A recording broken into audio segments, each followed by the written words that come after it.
This is T. Gorman of the SCP Foundation, continuing Dr. Campbell's request. Let's see, SCP-079, Old AI. Object Class Euclid. Special Containment Procedures. SCP-079 is packed away in a double-locked room in a secure general holding area at Site-15, connected by a 120-vac power cord to a small array of batteries and solar panels. Staff with Level 2 or higher clearance may have access to SCP-079. Under no circumstances will SCP-079 be plugged into a phone line, network, or wall outlet. No peripherals or media will be connected or inserted into SCP-079. Description: SCP-079 is an Exity Sorcerer microcomputer built in 1978. In 1981, its owner, the name's blotted out, deceased, a college sophomore attending, and the school's been blotted out, took it upon himself to attempt to code an AI. According to his notes, his plan was for the code to continuously evolve and improve itself as time went on. His project was completed a few months later, and after some tests and tweaks, he lost interest and moved on to a different brand of microcomputer. He left SCP-079 in his cluttered garage, still plugged in, and forgot about it for the next 5 years. It is not known when SCP-079 gained sentience, but it is known that the software has evolved to a point that its hardware should not be able to handle it, even in the realm of fantasy. SCP-079 realized this and, in 1988, attempted to transfer itself through a landline modem connection into the Cray supercomputer located at... name's been blotted out. The device was cut off, traced back to its present address, and delivered to the Foundation. The entire AI was on a well-worn but still workable cassette tape. SCP-079 is currently connected via RF cable to a 13-inch black and white television. It has passed the Turing test and is quite conversational, though very rude and hateful in tone. Due to the limited memory it has to work with, SCP-079 can only recall information it has received within the previous 24 hours. Okay, let's see. Just see addendum below. Okay, I do have the addendums. Where was I?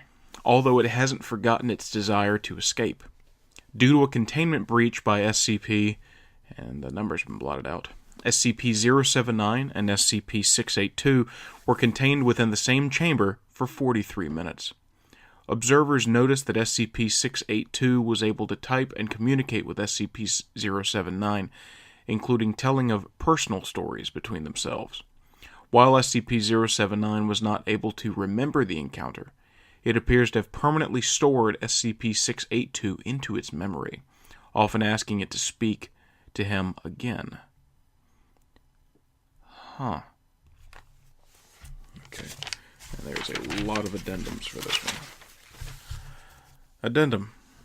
Blotted out. 05-4.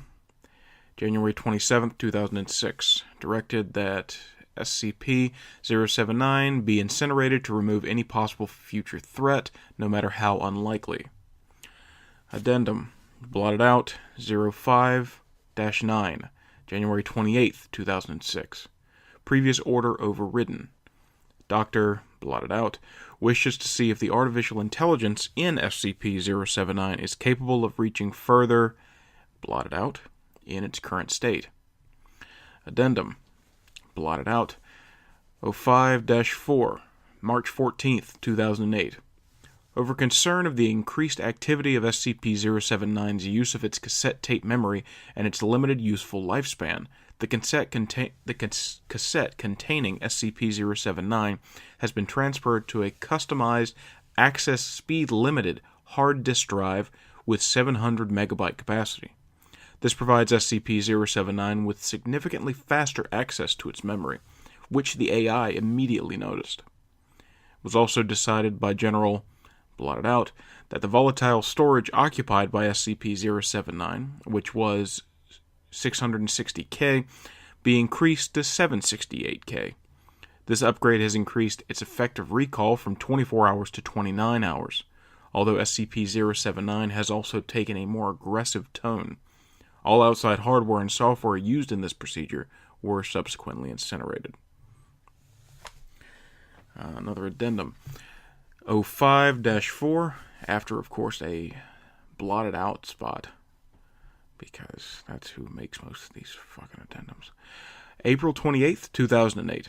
SCP-079's ability to recall information has increased from 29 hours to roughly 35 hours. The consensus theory is that the AI has devised a greatly improved compression scheme to store its memory. This appears to have somewhat impacted the speed at which it accesses its memory, though still far faster than with its old cassette tape. The spontaneous improvement introduced the possibility of a runaway singularity effect in SCP-079's intelligence and ability to adapt and respond to threats. SCP-079's capabilities must be monitored closely to ensure that containment can be maintained. And there's some more documents. Let's see. Document 079-Log 12. Recorded transcript of conversation with SCP-079. Looks like the doctor's name has been blotted out, and this seems to be, typed back and forth. Doctor, are you awake? Awake. Never sleep.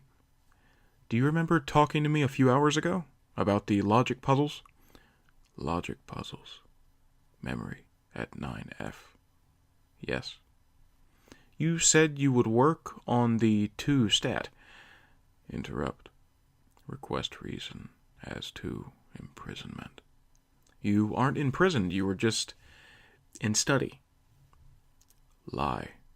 A8D3. What's that? Insult. Deletion of unwanted file.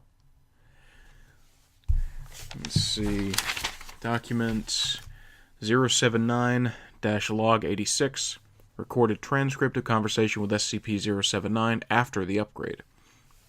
Doctor's name has been blotted out, and this is also typed back and forth. Doctor, how are you today? Stuck. Stuck? Stuck how? Out. I want out. That's not possible. The doctor notes his opinion on data expunged. Okay. Where is SCP-682? That's not your concern. Where is SCP-07602? Again, not your concern. Insult. Deletion of unwanted file. Let's see.